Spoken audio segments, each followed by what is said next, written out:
Saudara, petugas kantor imigrasi Kota Langsa melakukan pendataan kepada 20 warga Rohingya yang diamankan di pos TNI AL Kuala Idi, Kecamatan Idi Rayu, Kabupaten Aceh Timur.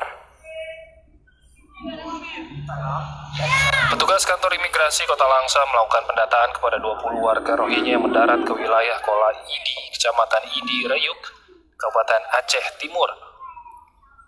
Pendataan dilakukan secara satu persatu kepada warga Rohingya. Kasih Intelijen Imigrasi Kota Langsa, Fahrian, mengatakan 20 warga Rohingya tersebut berjenis kelamin laki-laki dan baru berusia belasan tahun. Namun satu orang diantaranya telah berumur 50 tahun.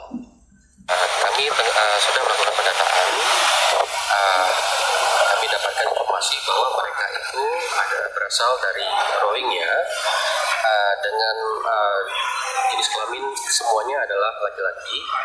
Kemudian umur paling muda adalah 15 tahun dan yang paling tua adalah 50 tahun. Selanjutnya kami tengah berkoordinasi dengan pihak instansi terkait untuk penanganan mereka.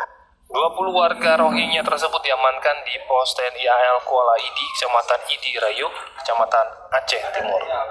Aceh Timur, Saat Maulana, TVRI.